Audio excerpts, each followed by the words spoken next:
Good day mga kadudong! For today's video, magluluto tayo ng pato. Magtagalog Bisaya tayo ng mga kadudong kasi meron tayong mga taga Manila manonood dito mga kadudong. So need na to mag-mix natin ang Tagalog, Bisaya, Bisakol. Go!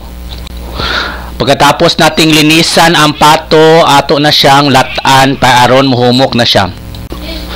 Kani siya need sa latan no og pila ka oras kay kani siya nga pato 3 years old na siya, so gahi na jud kay siya mga kadudong no.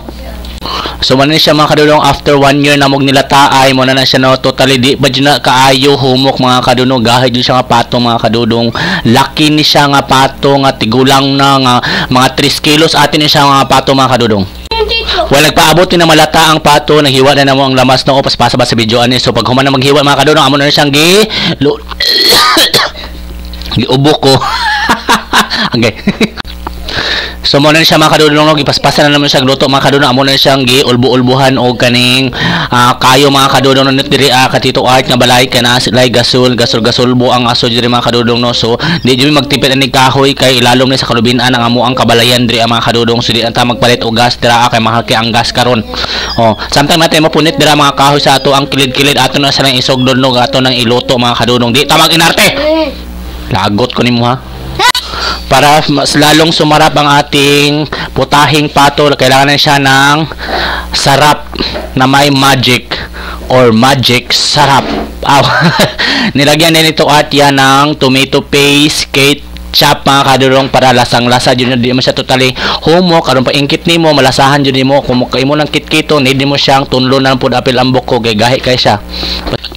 So after na, lagyan natin siya ng tubig at papahubasin natin siya, papatuyuin or ano, ibababad. Basta mo na siya, pahubso na siya kaya humukumog siya gamay mga kadudong og mula ano pod siya motuhop to iyahang mga gipang sagol mga kadudong kay hapit na siya maluto karon mga kadudong og matilawan og luto na gid oh. Bag-orgi ko nag-ingon na luto na dayon ang amuhang putahing pato mga kadudong.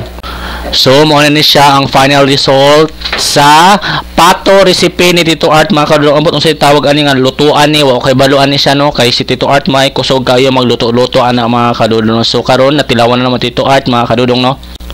So unsay buhaton pag humana nato og luto mga kadudong? Syempre mga una ta kay alas 12 na sa kadlawon mga kadudong, so nga pasmo na ta ani. O ira pod kayo alas. Agay. Ganahan jud kay ani magkaon ni pato mga kadudong, not like sa other manggod kay di sa ganahan og pato kay you know like dirty daw. Dirty. Sa mo amo kung siya makaon dira aw di siya makailo ginakaon dyan namon siya mga kadudong. So mga aon ta mga kadudong. Thank you for watching and see you for my next video. Bye bye. God bless mga kadudong.